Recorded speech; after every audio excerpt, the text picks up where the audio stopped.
તો 8 અને 9મી એપ્રિલની વાત કરી રહ્યા છે કે જ્યાં ઓલ ઇન્ડિયા કોંગ્રેસ કમિટીનું રાષ્ટ્રીય અધિવેશન છે। પ્રદેશ કોંગ્રેસ દ્વારા તૈયારીઓ તેજ કરવામાં આવી છે। 104 વર્ષ બાદ ઓલ ઇન્ડિયા કોંગ્રેસ કમિટીનું રાષ્ટ્રીય અધિવેશન અમદાવાદના આંગણે યોજાવા જઈ રહ્યું છે। ગુજરાત કોંગ્રેસ માટે આ ખૂબ મોટી જવાબદારી તો છે જ। આ સાથે સાથે જ આ અધિવેશન સાથે માત્ર ગુજરાત પ્રદેશ કોંગ્રેસની જ નહીં પરંતુ નેશનલ કોંગ્રેસ પણ ઘણી આશા બંધાયેલી રહી છે।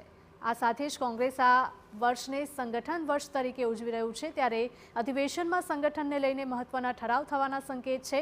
થોડા સમય પહેલા રાહુલ ગાંધીએ પણ ગુજરાત પ્રદેશમાં રહેલા ગદ્દારોને દૂર કરવાની વાત કરી। ગુજરાતમાં ભાજપને હરાવવાનો પડકાર ફેંક્યો હતો, ત્યારે આ અધિવેશન રાજકીય રીતે પણ ઘણું જ મહત્વનું બની રહેશે।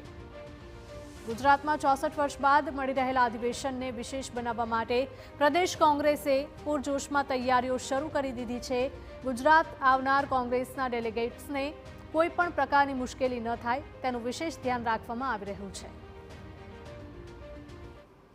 જવાબદારી આપી છે કે સમજો કેરલા છે, તમિલનાડુ છે, આંધ્રપ્રદેશ છે કે મેઇનલી તેલુગુ છે, કન્નડ છે, આવી બધી લેંગ્વેજમાં કેરલિયન લેંગ્વેજમાં પ્રોબ્લેમ થતા હોય છે, તો એના ત્યાંના કે જે ગુજરાતમાં આવીને વસ્યા છે, બંગાળમાં પણ બંગાલિયન્સ જે આવેલા છે, ગુજરાતમાં વસેલા છે, એમનો સંપર્ક કરીને ત્યાંના ડેલિગેટ્સની જવાબદારી અને સંપર્ક કરવાનું ટોટલ જે કોમ્યુનિકેટ પ્રદેશ કોંગ્રેસ સમિતિ તરફથી કરવાનું હતું એના માટેની તૈયારીઓ કરેલ છે।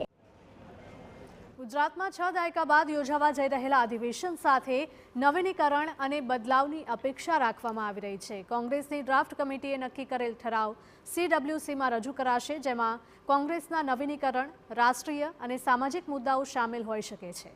આ અધિવેશનને ગુજરાત પ્રદેશ કોંગ્રેસના પ્રભારી મુકુલ વાસનિકે દેશની રાજનીતિની દિશા બદલનાર ગણાવ્યું છે।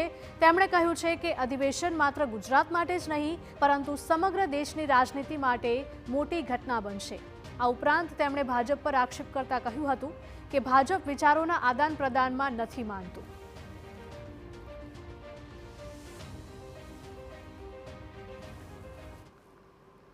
पार्टी ये विचारों के आदान प्रदान में विश्वास नहीं रखती, वो बैठकों में विश्वास नहीं रखती, वो संसद में विश्वास नहीं रखती, वो विधानसभाओं में विश्वास नहीं रखती, वो जिला परिषदों में, पंचायत समिति में विश्वास नहीं रखती।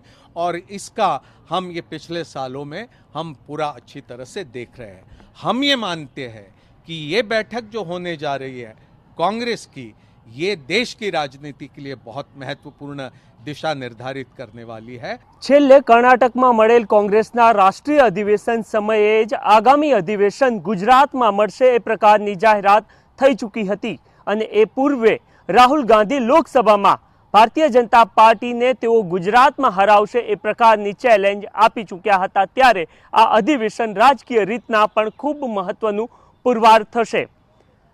પરિવર્તન અને નવીનીકરણની અપેક્ષા સાથે સાબરમતીના તટે મળવા જઈ રહેલ આ અધિવેશન સાથે જ કોંગ્રેસ એ પ્રકારની પણ અપેક્ષા રાખી રહી છે કે રાષ્ટ્રીય કોંગ્રેસમાં બદલાવ આવે અને એની શરૂઆત ગુજરાતથી થાય। ચાહે સંગઠનાત્મક બદલાવની વાત હોય કે પછી અન્ય તમામ બદલાવની વાત હોય, અને એ પ્રકારના કેટલાક ઠરાવો પણ આ અધિવેશન દરમિયાન થાય એ પ્રકારની શક્યતાઓ જોવાઈ રહી છે।